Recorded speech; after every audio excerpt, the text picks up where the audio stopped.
This podcast is a proud member of the Unidentified Network.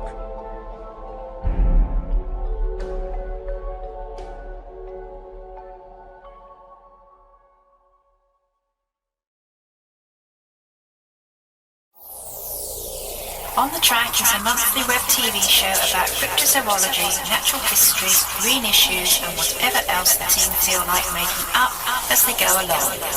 Enjoy! So, what's on today's show, Mr. John?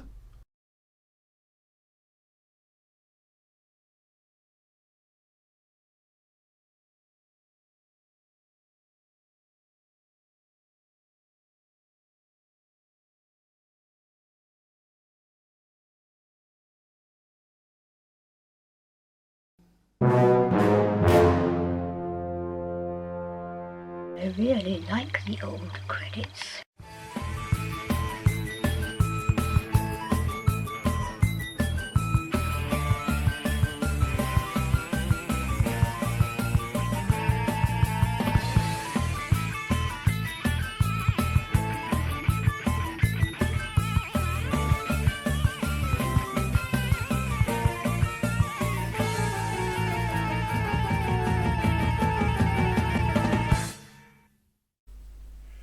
Good afternoon, ladies and gentlemen. My name's John Downs. I'm the director of the Centre for Fortean Zoology, and welcome to another episode. Hang on, what's happening over there? Could it possibly be the welcome return of Wally the comedy rhinoceros?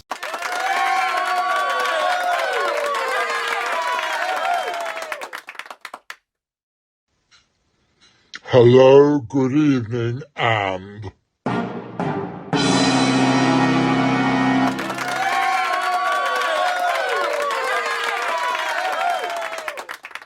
I want to tell you all about my new film.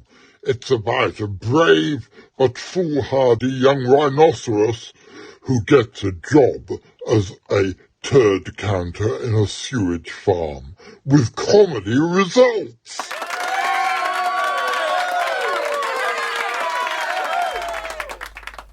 Good afternoon, ladies and gentlemen. My name's John Downs. I'm the director of the Centre for Fortean Zoology, and welcome to another episode of On the Track. For those of you who don't know, it's a show that we do twice a week for about half an hour on Saturday afternoons and for about half that on Wednesday evenings. And it is a mixture, a melange, a muddle, I can't think of anything else beginning with M. Lauren, what begins with M? Macaroni, of course. Thank you, Lauren. I can work with that. We'll bring you a macaroni because this show is cheap, nutritious, and surprisingly good for you. A macaroni of hard science, weird shit, and surreality. What's surreality, you ask? Lobster! Well, I think that explains it all.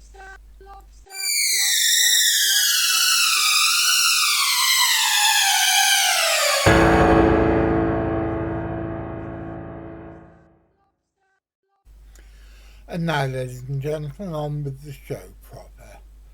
The Patterson Gimlin footage of 1967 is usually thought of as one of the most important, if not the most important, piece of evidence for one of the most iconic cryptids of all time, the North American wild man known as Bigfoot or Sasquatch. And our old friend and esteemed researcher Daniel Perez has just written a book about Bluff Creek and what happened then and after. Over to Daniel. Tell me about your book. The latest book, or I haven't published much ever outside of the newsletter, so this is what I consider my first book, and it's called Bigfoot at Bluff Creek, a pictorial discussion. So if we go back in time to 1994 and 2003, I put out a booklet about 24 pages called Bigfoot at Bluff Creek.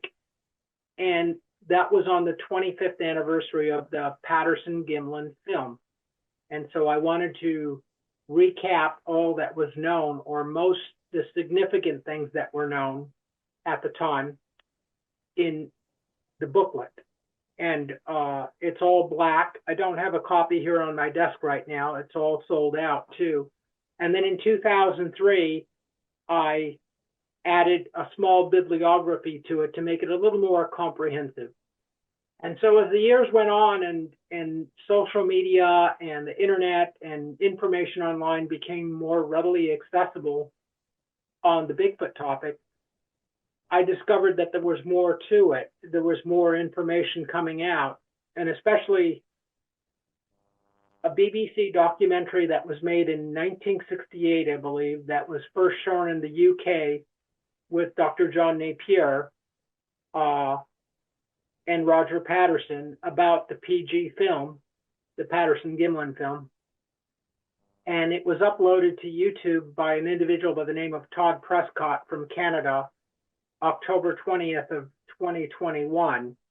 And so I knew about this documentary that was done, but I had never seen it. And so I thought it was a very significant interview as to what, not so much what Dr. John Napier has to say, who has since passed away, and Roger Patterson, who has since passed away, but significant in the sense what Roger Patterson had to say about what transpired on this day. And so this documentary was made within a year of when he got his famous movie. So pretty much everything was fresh in his mind. And so if you were to take any eyewitness, say in an auto accident or something, interview him the next day, everything is fresh. He could remember details. But if you interview that person 50 years later, a lot of things just kind of slip away and the memory is not so fresh. So I always think it's important when you're interviewing an eyewitness or listening to an eyewitness is how long after the fact from when the event happened, because the memories are more fresh. In the case with Roger Patterson, and Roger Patterson is asked in that documentary point blank something to the effect, do you think this could have been a hoax or the deceitfulness or something of that nature that you could have been fooled? And Roger replies that he says, there was no chance of that. He says, what transpired there on that sandbar was the real deal. And so getting back to my book for a moment here is, I already have a proof copy and there's some minor corrections to be made, and I'll put it up on the screen right now so everyone can see it. So this is going to be made available to the public, the Bigfooting public who's going to want to get this, and people who are interested in the film in January of 2025, a little over a month from now. So here we go. Can you see it okay? What a lovely looking book. Oh, that's very handsome looking book, isn't it? Oh, I like the cover. Yeah, so if you look at the statues here are the same statue that was made in the Soviet Union or Russia today, depicting Patty, the subject in the Patterson Gimlin film. And it's three different views. So you get to see her from either side and then from straight ahead. And you see the puzzle pieces. And so anyone who picks up a copy of this book and looks at the cover, it kind of gets you thinking like, this must be a puzzle. And even today, since 1967, to a great many people, the Patterson Gimlin film is just that, a puzzle that's waiting to be solved, because no one has proven whether it's the real deal or whether it's a man in a costume. But this is the book. I'm excited to be the person behind it, the authorship. And what it showcases in this book is there was a fellow that started the Bay Area group, a Bigfoot group in California in the probably the mid 60s. by the name of George Haas. He was one of the original Bigfooters. He's since passed away. And he went with John Green and Jim McLaren in June of 1968 back to the Patterson Gimlin film site. And they made a recreation film using Jim McLaren as the stand-in for Patty. And when they used Jim specifically because he was a very, very tall individual, and in his hiking boots, he was topped out at 6 feet 5 inches tall. So they felt that he would be a good match, although he didn't even weigh 200 pounds at the time. He was still in college, and he was about 21 years old or so. And so they used him to do this recreation film. And so as they were doing this, making this film, not a video, a film, I'm very specific about that, George Haas was with him from the Bay Area, the San Francisco area of California.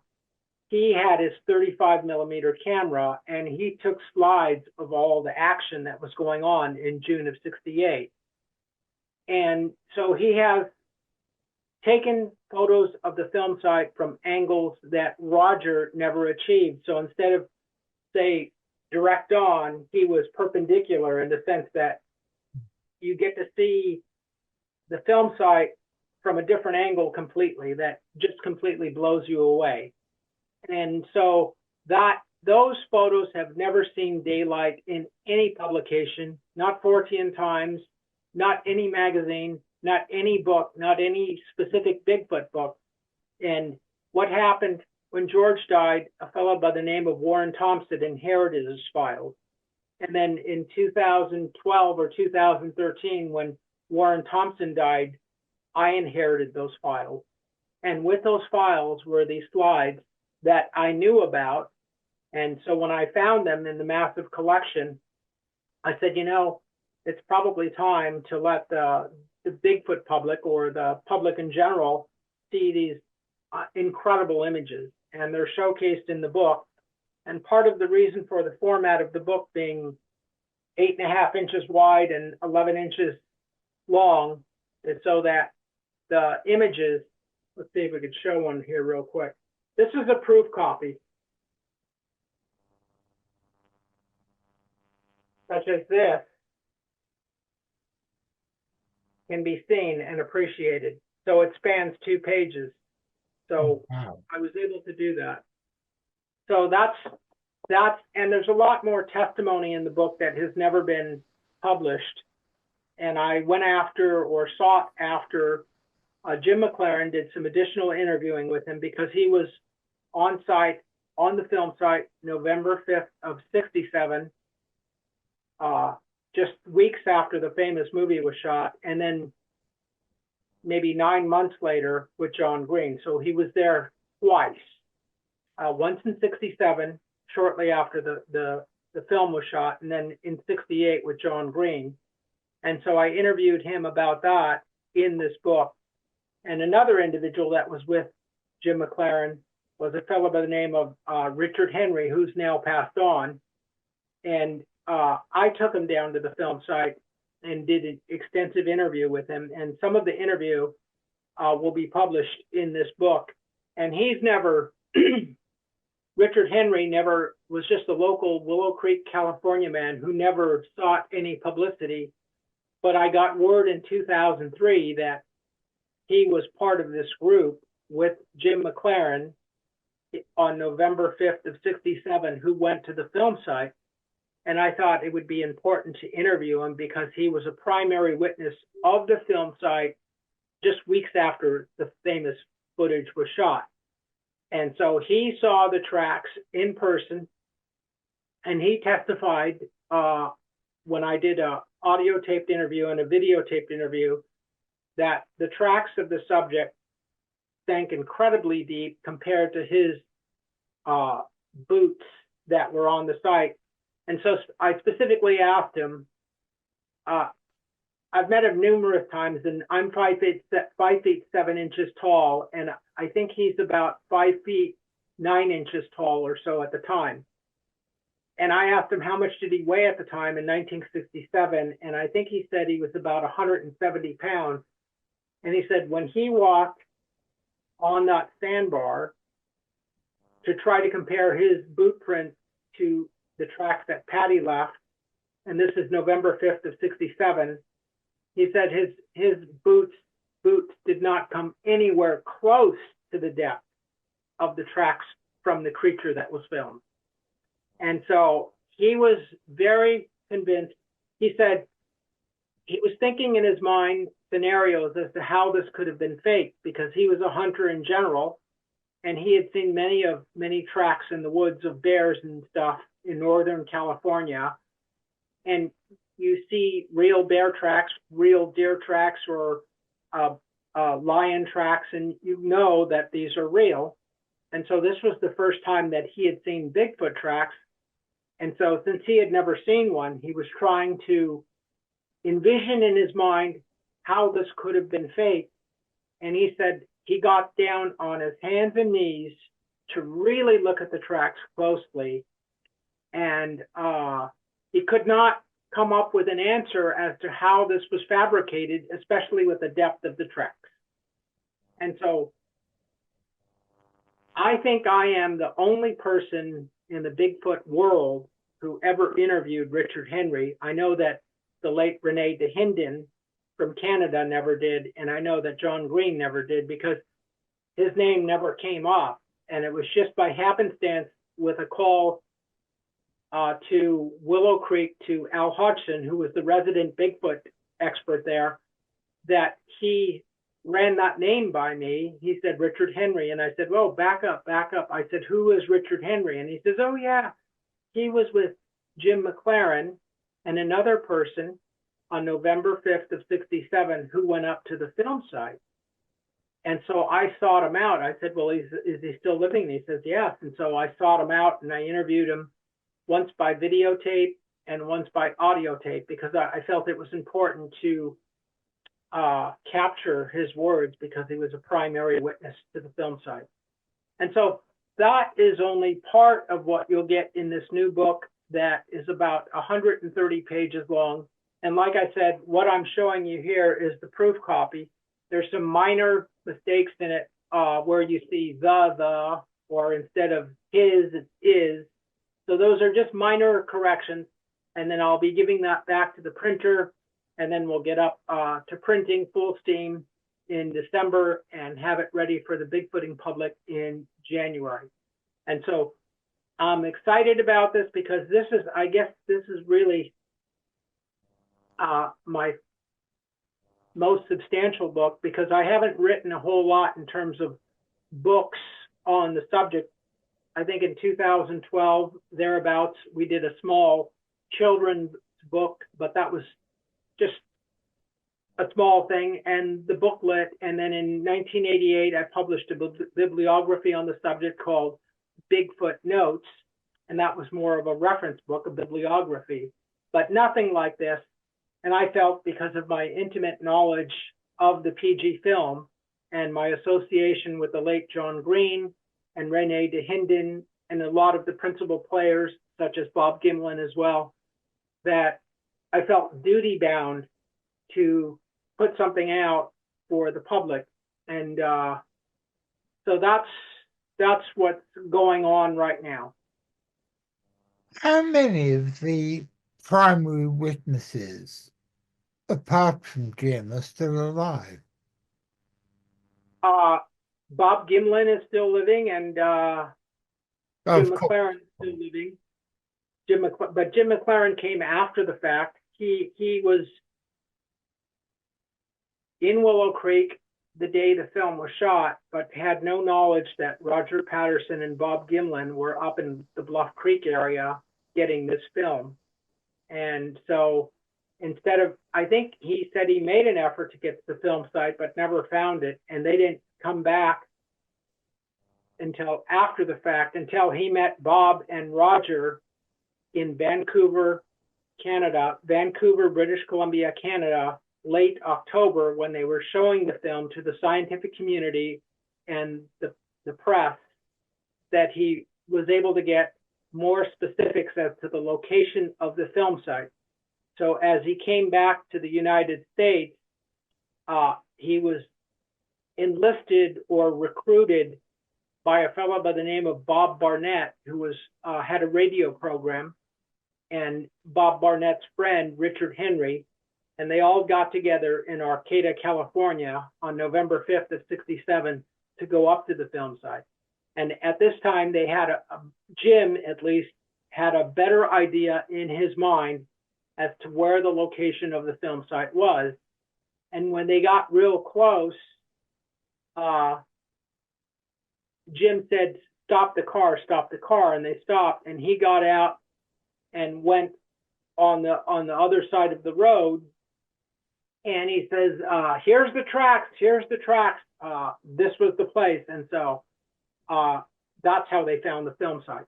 And I would like to emphasize one thing, is that people think that because there was a logging road in that area that you could put a vehicle on, and the vehicle was pretty much, the road was pretty much parallel Bluff Creek, and the film site is right there. They envision in their minds, or will tell people who are willing to listen, that this is not a remote location. That's just because there's a road there doesn't mean it's not remote. It's extremely remote.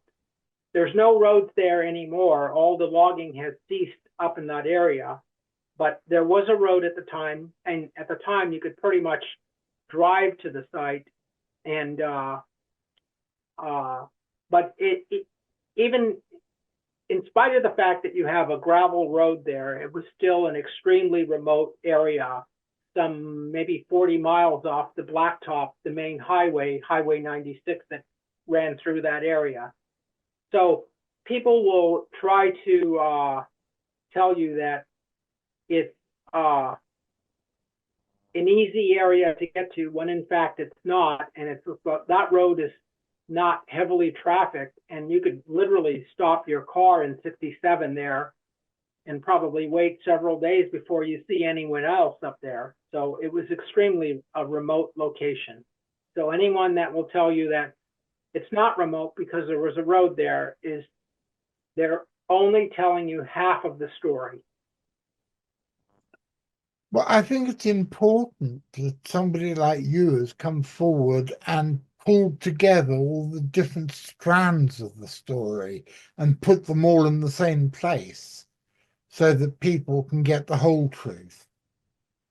Yeah, and the reason why my newsletter, I'll show it to you right now. It feels like I'm an infomercial, but I'm not. This is the Bigfoot Times for November. This newsletter has been going on next month in December, which starts tomorrow. It'll be 27 years old that this newsletter has been going on. It's a print, ink on paper in the postal mail newsletter. And to do something like this over 27 years, you have to build up a following, and they have to have faith in you that you're a good editor, unbiased. And so that's what I try to present all the facts behind the story. And so that's part of the success of the newsletter. There's no other Bigfoot newsletter in the world that has survived over 25 years, and now we're going on to the 27th year. And so the same type of editor or authorship has gone into Bigfoot at Bluff Creek, a pictorial discussion. And so I'm hoping that the reviews will be good about it, because like the title of the book says, it's a pictorial discussion. So it's rich in photos, imagery, maps, so people can dive into the subject and look at the book and say, like, wow, this is a tremendous resource, that all the information is here under one roof. If somebody could send me a PDF, I'll do a review in our magazine. Okay. I don't want to take one of your hard copies that is going to cost a fortune to send across the Atlantic, but if you can send it to me electronically, I'll get a review in for you. Okay.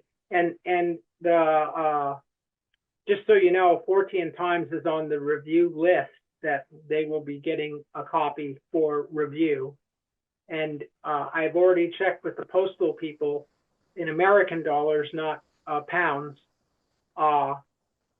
it just the postage alone to go from the United States to the UK is $17. So I informed the readers of the newsletter, the Bigfoot Times, that this will not be a cheap book. And I said, if you're looking for a cheap Bigfoot book, this is not the one to buy. How much is the retail price then? The retail price has yet to be set because the printer has yet to give me his prices. So as soon as I get the printing prices, then I will factor in what it's going to take to make the book profitable with the postage and the envelope to make sure that a profit is made on it, because I don't want to have slaved over this book for years to not make $1 off of it. No, and that just wouldn't be fair, would it? No. The Bluff Creek film is understandably seen as the most important, both from a historical point of view and an evidential point of view, the most important piece of evidence for the existence of Bigfoot.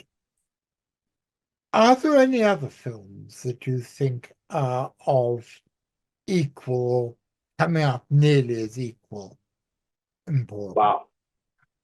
As I wrote in the book, I said that the PG film is unmatched or unrivaled in its status, in that it is a film. And so John Green and Renee DeHinden took that film to a place called Can West or Canna West, where they made another copy of the film where they enlarged it, slowed it down, and stuff like that so you could see this. And the film they took to them was the original film. And so while that film was there, John Green asked, back in the film days, they said, has this film been tampered with in any way? And the answer was no. What you're seeing is what you get.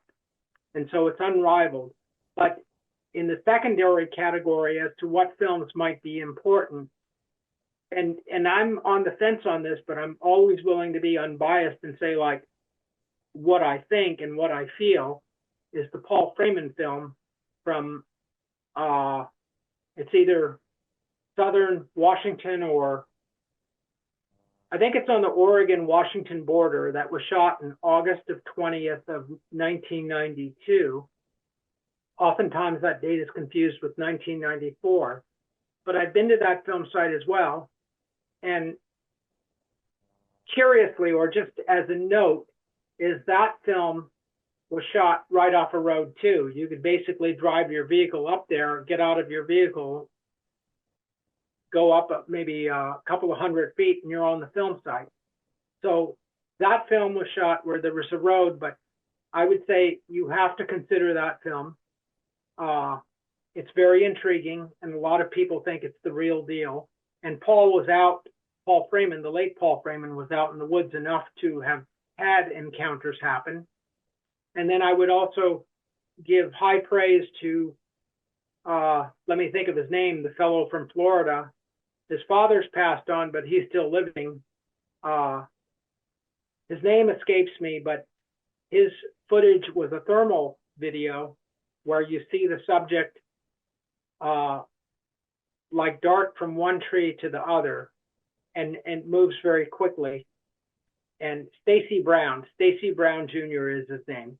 And I think that was shot maybe about a dozen years ago, but I would put that high on the list, because to do something like with a thermal and say, for instance, take the devil's advocate that this was just a person, even a naked person at the pitch dark, that you're running in the woods and the possibility of falling flat on your face is very real. And we'll be continuing with my conversation with Daniel Perez next week. If you want to support us and help us make more content like these, please press like, subscribe, follow our Facebook page, and check out our Patreon. And as the ghost of Joe Strummer, who's an ever more regular visitor to my little studio, says, don't forget to ring the notification bell, otherwise you'll miss the new episodes. And that would be an awful pity, wouldn't it? If you've been affected by any of the topics in today's episode, you can just bugger off, because we don't give a monkeys. Bloody well get a grip. Sort your own bloody problems out rather than ringing up somewhere. And so, ladies and gentlemen, here we are at the end of another show. I hope you enjoyed it. I want to say a big thank you to Daniel Perez, who's been my special guest this week, and to my producer Louis, and to Graham Inglis, my carer and the Deputy Director of the Centre for Fortean Zoology, who's currently making what smells like a delicious curry out in the kitchen, and to the ever wonderful Gwyn Palmer, Assistant Director of the Centre for Fortean Zoology, and the person who's been stupid enough to say that she is going to take over the reins of this out-of-control carriage when I finally hang up my ringmaster's whip.